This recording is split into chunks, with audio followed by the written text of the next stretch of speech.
The Philadelphia Flyers losing streak has reached 10, but what is John Tortorella going to do about it? Rachel Donner of Locked On Flyers joins us to talk about this difficult time for Philadelphia as they combat a slump and injuries. You're Locked On NHL, your daily podcast on the National Hockey League. Part of the Locked On Podcast Network, your team every day.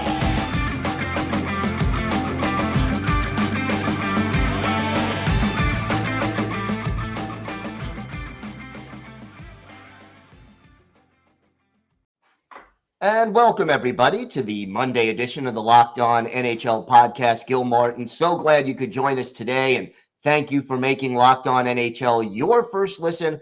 We are free and available on all platforms. It is my pleasure to welcome to the show my usual Friday co-host. Joining me here on the Monday show, Rachel Donner. Rachel, I hope you had a great Thanksgiving, but I know this is not an easy time for the Philadelphia Flyers. 10 losses in a row. I know injuries are a big part of it, but what has been plaguing this Flyers team over the last 10 games after such a hot start? So I think that, of course, the unreal performance by Carter Hart in net, we knew that was never going to be sustainable. And if you looked at their play, even when they were winning and coming from behind, there was a lot of weaknesses to the game. I would say, especially defensively, that, overall, the Flyers have not been doing a good job keeping opponents away from high danger chances. They have not been good at just like a simple breakout. Like, they're really good at getting sticks in and stealing the puck away, especially along the boards. Like, their effort on the board battles have been really good.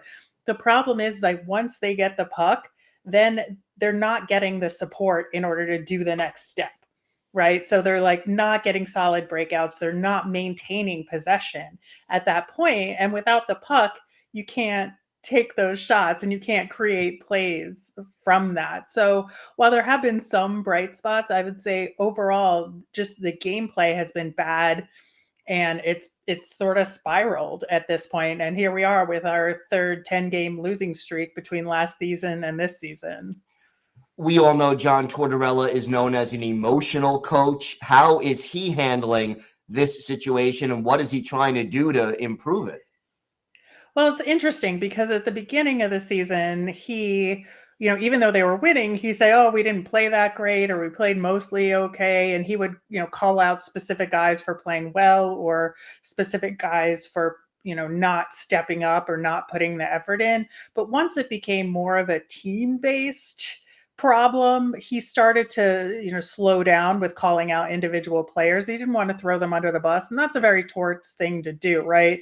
Is to be like, it's a team effort, or he'll shut down completely and tell the media, like, as he did this past weekend, to like write their own stories. You watch the game, write your story. You don't need to hear from me. And so I think he's doing his usual thing about trying to deflect to some degree, but it's also hard to suss out what he is specifically doing to try and improve this team. I would say there's, one problem is that he's been rotating a few guys between center and wing, and especially I would say Noah Cates and Tanner Lazinski, who are younger guys, it's their full rookie seasons, and you need to establish them at a single position so they can adjust to the NHL level. And he's like toggling them back and forth between center and wing. And he says he wants Noah Cates to be a center, but if you play him at wing, sometimes he can't like get firmly planted. And so I think that's, part of the problem as well. He's even put Kevin Hayes, who is a center over at wing for a couple of games. And, it's worked to some degree. Kevin Hayes has been consistently getting points on the board, but Kevin Hayes doesn't like it, and it doesn't play to his strengths. Yeah, that's always a difficult situation. Special teams has been a problem for the Flyers. They're not ranked highly, near the bottom of the league, both on the power play and the PK. Any hope for improvement in those areas? That's another interesting thing because Torts brought in Bradshaw and Rocky Thompson as the assistant coaches for this season. And, Bradshaw coached with him in Columbus, and he was supposed to be like a PK specialist, and Rocky Thompson had a good reputation for all around coaching, and so there was hope that special teams would improve, but they haven't. And to some degree, it's going to be because of the lack of the personnel available, right? You don't have Travis Konechny, you don't have Cam Atkinson, you don't have Sean Couturier. I mean, Sean Couturier is the PK guy. He's your two-way defensive specialist, right?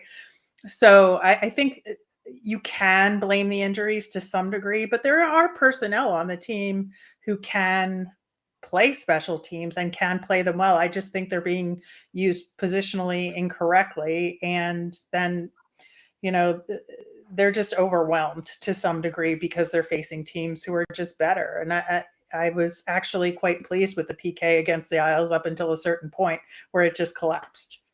Yeah, I mean, we mentioned injuries, 8 players either on IR, listed as out, or listed as day-to-day.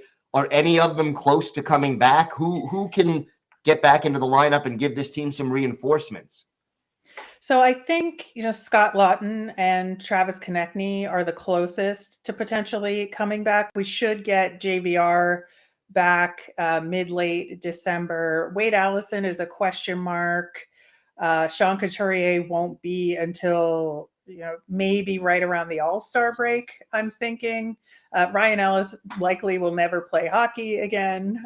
So we also have Bobby Brink, who's a first-year player, but he'll go to the AHL team first for sure.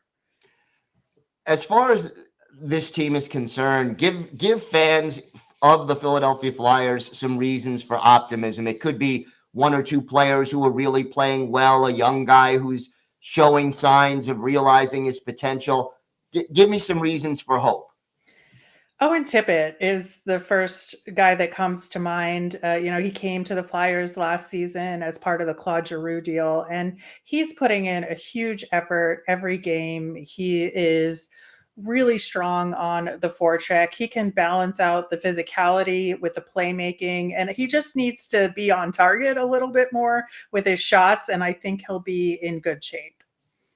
Got to ask you this. Saw the game on Saturday. Kiefer Bellows claimed off waivers from the Islanders. How has he looked so far for Philadelphia? I would say hit or miss. I think, again, I think the effort is there and he just wants to contribute. I think he's a good guy. I think that he's been in and out of the lineup. And again, it's hard to sort of establish yourself and your game and a spot if you're in and out of the lineup. And I'm sure that was part of the problem in Long Island as well. Most certainly was. The goaltending situation, you mentioned Carter Hart. He got off to the hot start. He's cooled off a little bit lately. Are they rotating goalies, and how do you see the goaltending looking going forward? Yeah, I think we're just running into the same problem as we did last year, is that the play in front of them is just not quality enough to support the goaltending. And, that was one of the goals that Tortorella had coming into the season, was to make it so Carter Hart and Felix Sandstrom could just do their work. And, that hasn't been the case over the last little bit. I think both of them are making excellent saves and they're tracking the puck well. And they're just put in some impossible situations with some defensive breakdowns. It's a tough job for both of them. And I think they're going to try and balance out the play a little bit more now, but they've been obviously wanting Carter Hart to play against the stronger teams, and they're facing the stronger teams this week. So, we could be looking at a 13-14 game losing streak before it's all said and done, but who knows? Maybe they'll pull one out this week. We shall see. Rachel, why don't you tell our viewers and our listeners where they could find the podcast and where they could find you on social media? You can find Locked On Flyers, of course, wherever you get your podcasts. We're on Twitter and Instagram at Locked On Flyers, and you can find me on Twitter at rmiriam. All right. Rachel, always a pleasure. Looking forward to seeing you Friday. Absolutely. Today's episode is brought to you by your friends at BetOnline. BetOnline.net is your #1 source for sports betting info, stats, news, and analysis.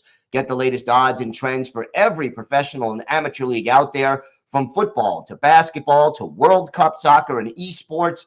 We've got it all at betonline.net. And if you love sports podcasts, you'll find those at BetOnline as well. We are always the fastest and easiest way to get your betting fix. And hey, you could take your knowledge of the NHL and put it to good use. Check out the latest odds at betonline.net. Head to the website today or use your mobile device to learn more. BetOnline, where the game starts.